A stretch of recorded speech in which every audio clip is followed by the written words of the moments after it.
Starmer pledges £3.5 million for veterans facing homelessness.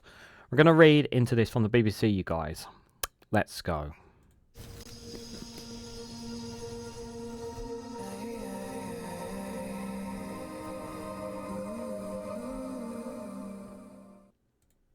Good morning, good afternoon, good evening, wherever you are in the world. This is Reganelite here with an article from the BBC with the headline that Keir Starmer has pledged £3.5 million for veterans facing homelessness.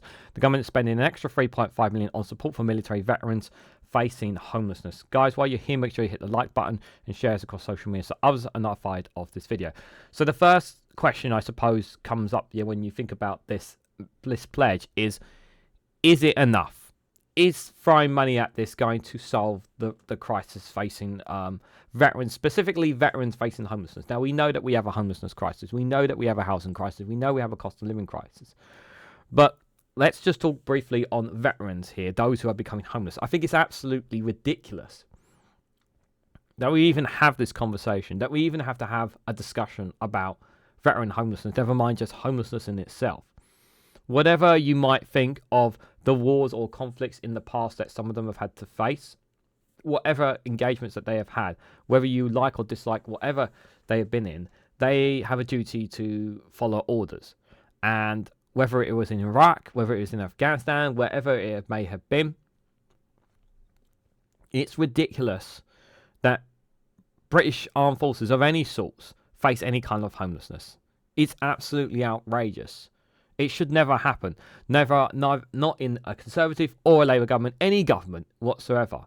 We should be looking after those who have served us, regardless of whatever the political ideologies or differences are.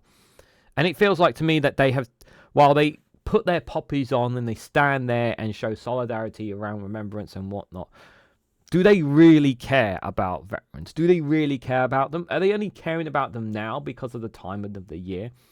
Like, do they care about them when it doesn't matter? I suppose is a question that we ask ourselves. I want to draw your attention to this. This was from The Guardian 10 months ago, 10 months old. Homelessness among armed forces veterans in England rose by 14%. The figures show 2,110 households affected in 2022-2023 were up from 1,850 last year, despite government pledge and the £8.8 million housing funding. So the Conservatives allowed veterans in England to go more homeless, more of them than before. More of them before, guys. It's terrible. It really, really is terrible. Another one I want to show you here. This is from the Conversion webs. I'll also put links for all these in the description just for you know. But I just wanted to show you here. Government data reports that there are 2,110 homeless families with an armed force veterans in England in 2022-2023, a 14% increase from the previous year. But the figure is likely to underestimate overall levels of housing insecurity among veterans. Many people who leave military service could be considered hidden homeless, particularly female veterans who are unlikely to engage with formal service and young service leaders who easily slip through the cracks of existing provision. So why am I showing you these things? I'm showing you them because obviously some data to highlight the situation around homelessness, specifically in England. Although any kind of homelessness, whether it's in Scotland, Wales or Northern Ireland, is absolutely implorable, and it should not be. They should be treated fairly as well. I know Northern Ireland is a bit of a complex issue, I'm fully aware, but any veterans should be well looked after. Now, do I think this money is enough? I don't know, is my honest opinion, because it's not just a case of just throwing money at the problem and expecting things to work. As I said, if they get other things working, if they get the healthcare system working, if they get if they can control the housing market, get houses prices holding or going down in some way, shape or form, if they can build more homes, more affordable homes for people, if they can help the councils get off their feet, with the struggles that they are, if they can make a start on all these kinds of things, then I can see them dealing with this. But at the moment, I can't see this money making a difference as of right now. I can't. I want to believe it. I want to say that it will make a difference and it will help veterans find a place of home that they can so they don't have to sit or sleep on the streets. But I'm not holding my breath on it either, guys. I'm just not. So let's read into this. So the cash will fund mental health support and help with employment and independent living, and it will fund this Christmas and into 2026. So it follows the Prime Minister Keir Starmer's pledge at the Labour Party conference that all veterans will be guaranteed a roof over their head. So there's a key. So he's a key pledge that he's guaranteeing a roof over everyone's head. Yeah, remember that. He's guaranteeing that for all veteran homelessness.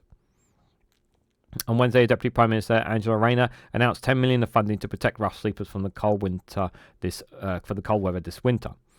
In the budget last week, the government committed to an extra £233 million of spending next year to prevent homelessness, bringing the total to £1 billion. The £3.5 million will go towards reducing veterans' homelessness programs, which aim to reduce rough sleeping by veterans. The cash will also fund the Op Fortitude helpline, a referral service to help former service people find housing support. Both services were set up under the former Prime Minister Rishi Sunak as part of a pledge by the Conservative ministers to end rough sleeping by veterans by the end of 2023.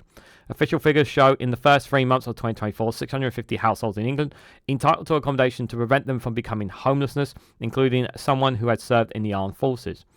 So Keir said, veterans represent the very best of our country and must honour their sacrifice. When I came into service, I promised that we would serve our heroes, and they have served us.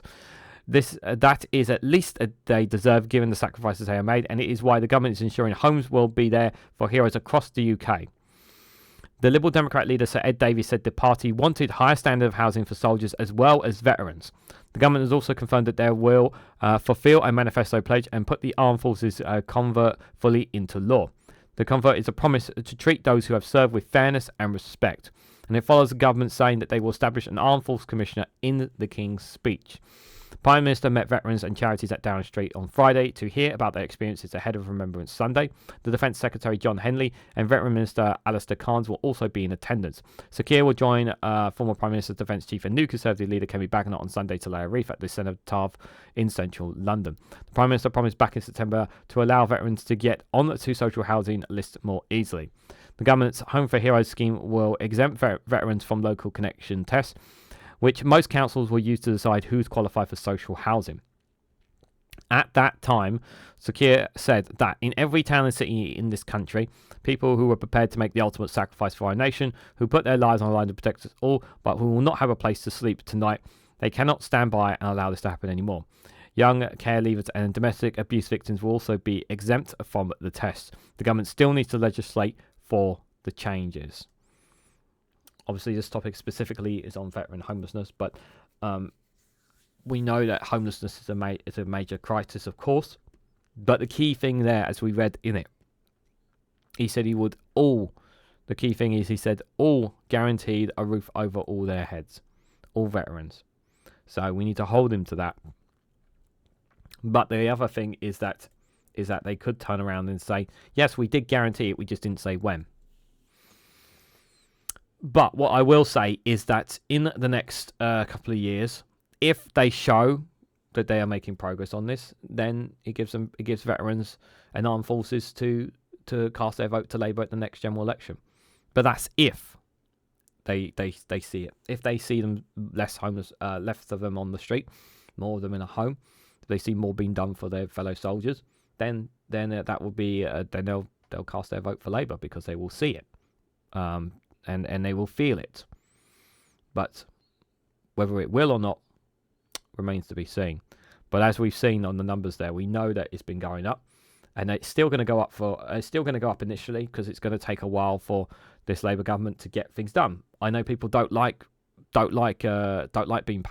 have patience, but that is the reality.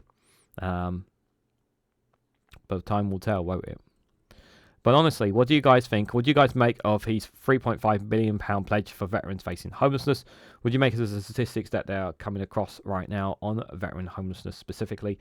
Let me know your thoughts and more down in the comments section below. If you found this video informative, please hit the like button. We greatly appreciate.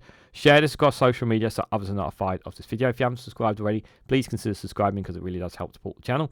And if you want to financially support me and the work that I do here, you can do so by becoming a YouTube member for as little as 99p, or join me on Rumble or Patreon for exclusive content on those platforms.